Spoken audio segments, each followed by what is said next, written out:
এক হাদিকে গুলি করে আমাদের এই যুদ্ধ থামিয়ে দেওয়া যাবে না।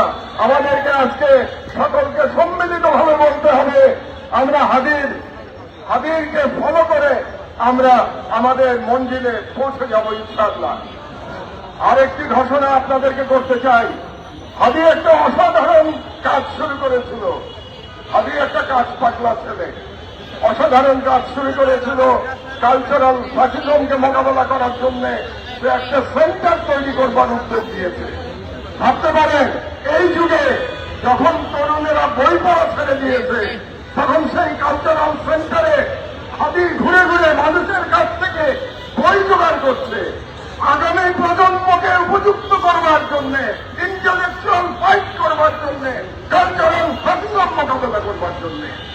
এতটা দূরদর্শিতা ছিল হাদির মধ্যে। আমি আপনাদের সামনে, সকলের সামনে, আমি আজ থেকে হাদির সেই কালচারাল সেন্টারের দায়িত্ব গ্রহণ করলাম।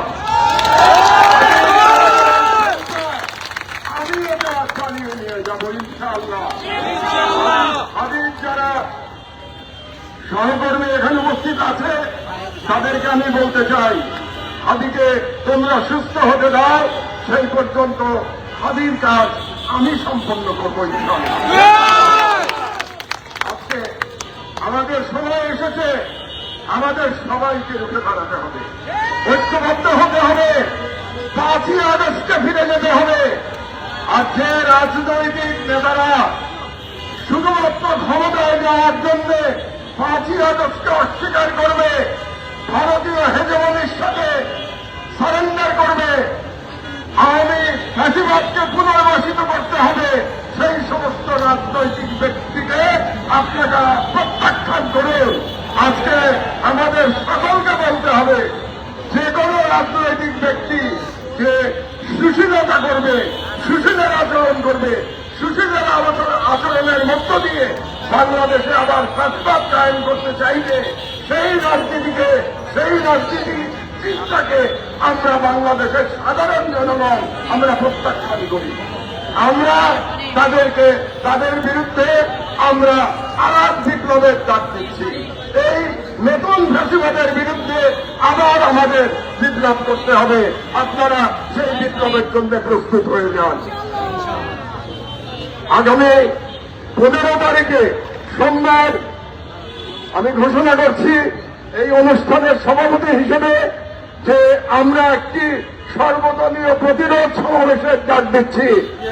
আগামী 15 তারিখ সোমবার বিকাল 3টায় শহীদ মিনারে আমি আহ্বান জানাচ্ছি প্রতিটি রাজনৈতিক দলকে, যারা ভারতীয় ফ্যাসিবাদকে বিশ্বাস করেন না, যারা আওয়ামী ভারতীয় সম্প্রসারণবাদকে বিশ্বাস করেন না, আওয়ামী ফ্যাসিবাদের বিরুদ্ধে লড়াই করতে চান, প্রতিটি রাজনৈতিক দলকে আমি আহ্বান জানাচ্ছি সেই সর্বদলীয় প্রতিরোধ সমাবেশে যোগদান করবার জন্য। এবং আমরা এই দিন ঐক্যবদ্ধভাবে আওয়াজ তুলব, বাংলাদেশে কোন রকম ফ্যাসিবাদ, বাংলাদেশে ভারতীয় দালালদের কোন জায়গা হবে না। 16 ডিসেম্বর আমাদের মহান বিজয় দিবস। মহান বিজয় দিবসের আগের দিন আমরা ঘোষণা করব যে বিজয় আমরা লাভ করেছিলাম, সেই বিজয়কে আমরা ক্ষুণ্ণ রাখবো। দিল্লির কাছ থেকে পাওয়া বিজয় আমরা দিল্লির কাছে সমর্পণ করব না। এবং সেই ঘোষণা আমরা 15 তারিখে সোমবার ইনশাআল্লাহ করব। আর সর্বশেষ কথা আমি সরকারের উদ্দেশ্যে বলতে চাই, এই সরকার জুলাই যোদ্ধাদের নিরাপত্তা দিতে সম্পূর্ণভাবে ব্যর্থ হয়েছে। হাদির উপরে হঠাৎ করে আক্রমণ হয় নাই, হাদির উপরে যে আক্রমণ হবে সেটা বারে বারে জানান দেওয়া হয়েছে। আজকেও জুলাই যোদ্ধাদের উপরে আক্রমণ করা হচ্ছে, ফুয়াদ আক্রান্ত হয়েছে। আজকে জুবায়ের বেড়ে গেল, জুবায়ের টেলিফোনে হুমকি আসছে, অথচ এই সরকার ভদ্রতা দেখাচ্ছে। তারা এখন পর্যন্ত কোন কম্বিং অপারেশন চালাতে পারে নাই, অস্ত্রধারীদের গ্রেপ্তারের কোন অ্যাকশন তারা দেখাতে পারে নাই। আমি এই সরকারকে 48 ঘন্টা সময় দিচ্ছি, 15 তারিখের মধ্যে তারা যদি হাদির হত্যা করার যারা চেষ্টা করেছে, আততায়ীদের তাদেরকে গ্রেফতার করতে না পারে, তাহলে 15 তারিখ শহীদ মিনার থেকে এই ইন্টারিমের বিরুদ্ধে